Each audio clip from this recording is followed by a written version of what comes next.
Hey there, CJ Math students. So tonight I'm going to help you out with homework 2.17, order of operations with rational numbers. Please make sure you're showing all work. This worksheet is multiple choice, but I will not accept it if you don't show all work on every problem like I do on the problems I'm going to do for you. So on every problem, you might want to pause the video and write this down. I'm going to require you to write Pemdas down next to every problem and go through the list so you realize that you're doing order of operations. So maybe pause the video and do that right now.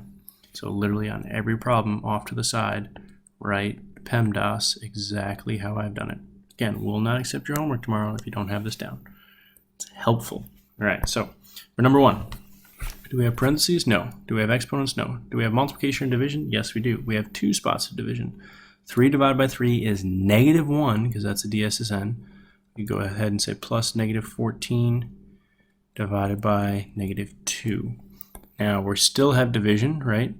And -14 divided by -2, you'd be tempted to add -1 plus -14, but you have to do all the division first. This is a +7 because we had two negatives. +7 plus -1. Now, so this was, we'll go ahead and label that as SSP. And now we have a DSSL of -1 plus 7 gives us +6. All right, number 3. Hopefully you have this written down already. But if you don't, I've written it down for you. Let's go ahead and KCC everything. Keep, change. Nothing to do there. So we do have parentheses in this one, so we can do the parentheses actually at the same time. So 20 plus 1 is 21. Bring down your divided by. -1 plus 4, that's DSSL. Different signs, subtract larger. 4 minus 1 is 3. We had more positive, so we keep positive. So we've done our parentheses. We have no exponents. We have no multiplication. We just have division left. 21 divided by 3 is 7. B. Number 5. Hopefully, again, you have Pemdas written down. And it's interesting because we have a parentheses within a parentheses on this one, so a tad bit tricky. So I'm going to hold off on the KCC just because it can be a little bit confusing. Notice here's our outside parentheses and here's our parentheses. I'm going to put them in different colors so maybe you guys can see them. So here's our outside parentheses and then here's our inside parentheses. So we're going to do the parentheses first within the parentheses. So 5 minus 3 is 2. Now keep the outside parentheses and -7 minus 2, and then we still have a 10 on the outside. So now we can go ahead and keep, change, keep, change. -7 plus -2 is SSAK.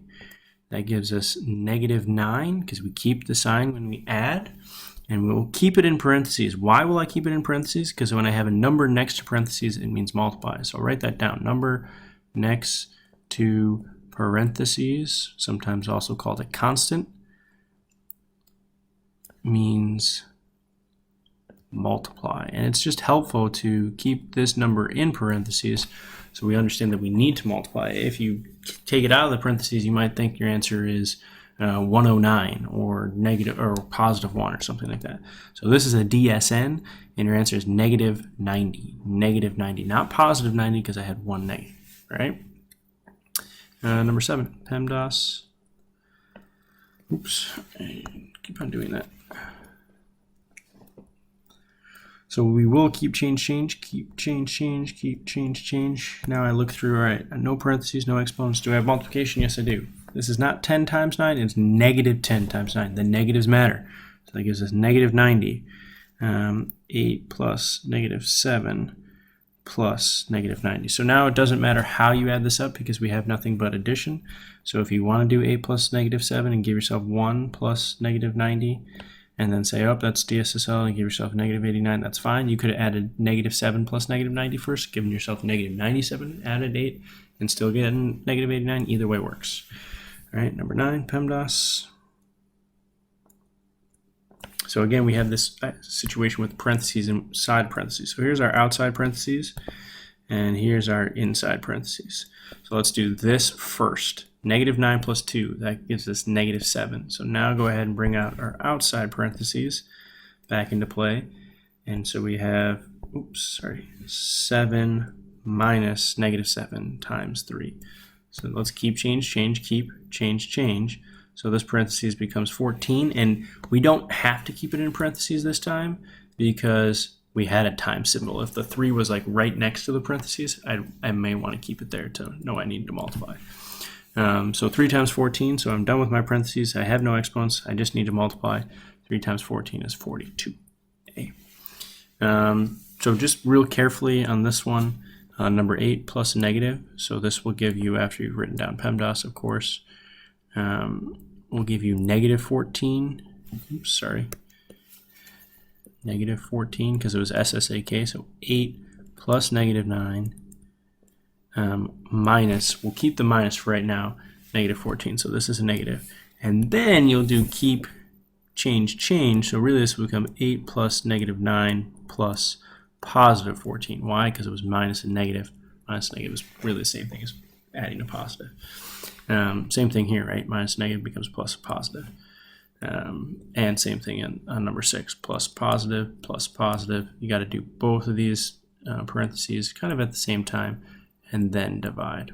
So I've kind of helped you out a little bit more than I thought I would, but that's how it goes. Number 11, we're plugging in this time. So we have k is 2, h is negative 2. So 2 squared plus negative 2 divided by 2. So PEMDAS tells me I need to do exponents first, so that's what I'll do. 2 times 2, not because that's a 2, but because it's saying 2 to the 2. If that was 2 to the third, it'd be 2 times 2 times 2. 2 to the 2 is 2 times 2. All right, so that's 4 plus negative 2 divided by 2, and then I divide this. That gives me negative 1. Why? Because negative 2 divided by 2 is negative 1, because I had one negative, DSN. So 4 plus negative 1 gives me a positive 3 because there are more positives. So not negative 3, positive 3.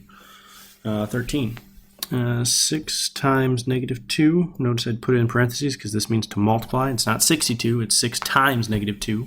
So please don't just put a 2 next to the 6 and say it's 62. And this is multiplication, not addition. So plus c, which is negative 6, divided by 6. So now I could actually do both of these at the same time because in PEMDAS, multiplication and division happen at the same time. It just happens whichever occurs first from left to right. So let me just do that. So 6 times negative 2 is negative 12 plus negative 6 divided by 6 is negative 1. You might be tempted to say that's 0 because that's the additive inverse. No, that's addition, right? This is division. 6 divided by 6 is 1.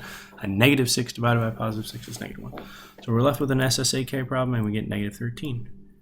Negative 12 plus negative 1 is negative 13. Number 15, 2 plus what's j? J in this case is negative 1, so negative 1 squared. Notice I put it in parentheses just to say, hey, I'm negative.